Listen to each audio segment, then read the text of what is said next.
Pembangunan Taman Sari Jogja ini dimulai setelah proses penandatanganan Perjanjian Giyanti pada tahun 1755, di mana sebelumnya telah terjadi perpecahan di dalam keraton sendiri yang mengakibatkan terbelahnya Mataram menjadi dua bagian, yakni Kasultanan Surakarta dan Kasultanan Yogyakarta.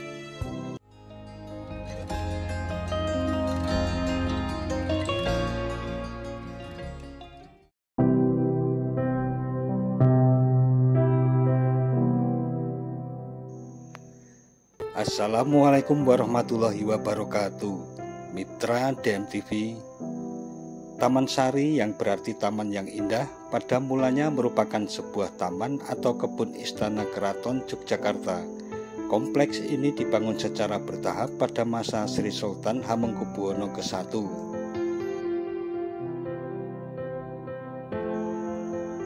Pembangunan dimulai pada tahun 1758 Masehi, ditandai oleh Candra Sengkala Catur Nagarasa Tunggal yang menunjuk tahun 1684 Jawa.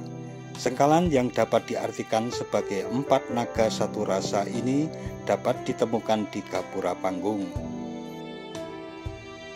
Bagian-bagian penting dari kompleks bangunan diselesaikan pada tahun 1765 Masehi, ditandai Candra Sengkala Lajering Sekar Sinesep Peksi yang menunjuk tahun 1691 Jawa. Sengkalan yang berarti kuntum bunga di burung ini dapat ditemui di Gapura Agung dan ornamen beberapa dinding bangunan.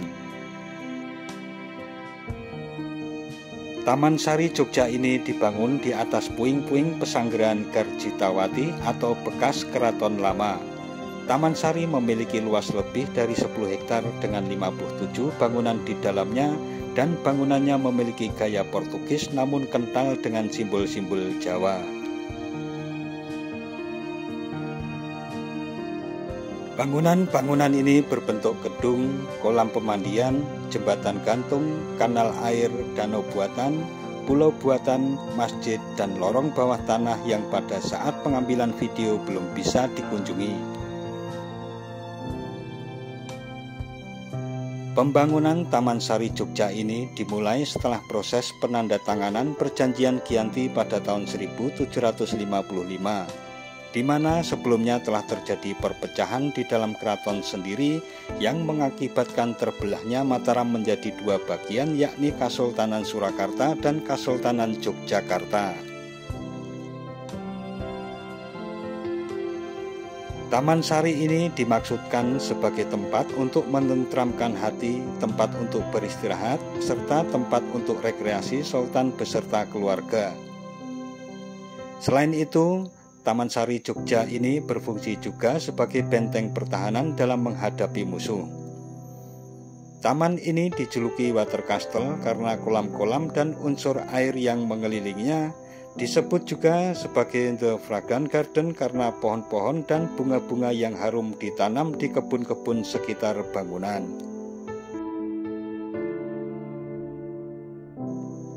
Desain Taman Sari didasarkan pada gagasan dari Sri Sultan Hamengkubuwono ke-1, adapun gambar teknisnya dikerjakan oleh seorang berkebangsaan Portugis yang diduga datang dari wilayah Goa, Sulawesi.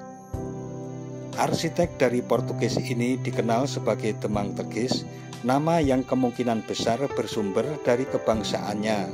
Adapun pimpinan proyek pembangunan Taman Sari dipegang oleh Tumenggung Mangundipuro yang kemudian digantikan oleh Pangeran Notokusumo.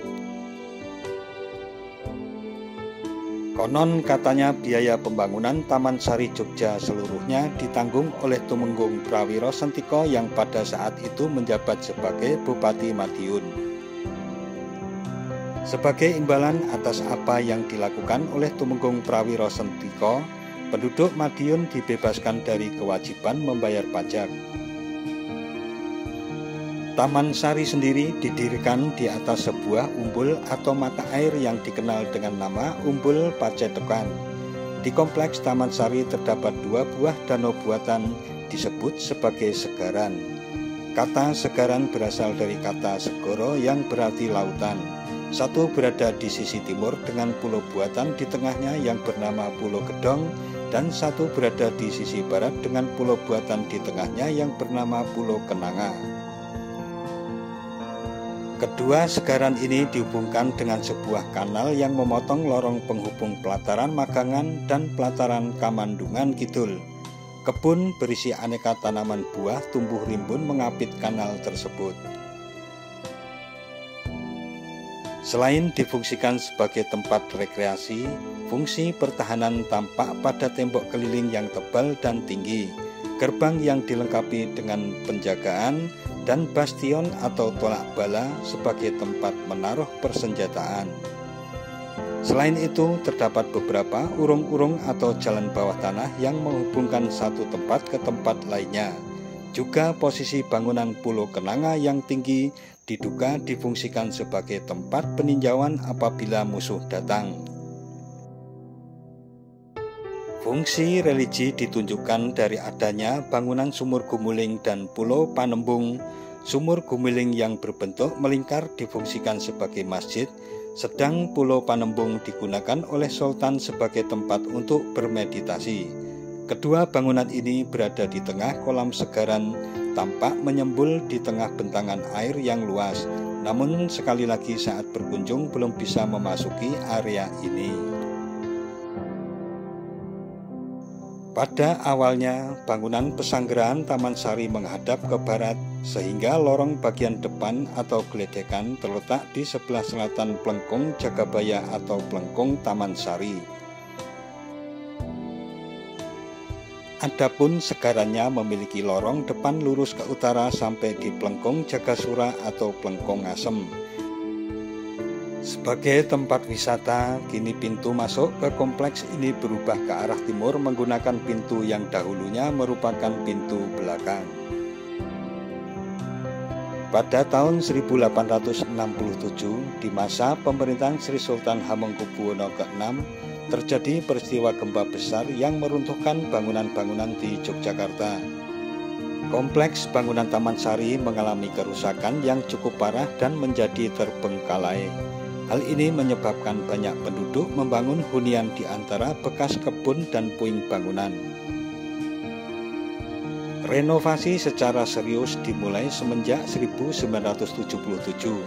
Beberapa bangunan yang tertimbun dibongkar, namun hanya sedikit sekali bagian dari bangunan Taman Sari yang bisa diselamatkan. Gempa besar terjadi lagi di wilayah Yogyakarta pada tahun 2006. Gempa tektonik yang berkekuatan 5,9 skala Richter ini sekali lagi membawa kerusakan pada Taman Sari. Proses renovasi dan revitalisasi kembali dilakukan, beberapa bangunan diperbaiki, diperkuat, dan dilapisi ulang. Taman Sari yang sempat tinggal reruntuhan kini mulai bersolek. Walau terhimpit rumah-rumah penduduk, sisa-sisanya menanti dikunjungi wisatawan yang ingin mengintip kemegahan Taman Raja dari masa lalu. Nah, mitra DMTV, demikian tentang sejarah berdirinya Taman Sari yang menjadi salah satu destinasi wisata Keraton Yogyakarta. Jangan lupa subscribe dan tekan tombol loncengnya agar tidak ketinggalan dengan video-video terbaru dari DMTV. Sekian dan wassalamualaikum warahmatullahi wabarakatuh.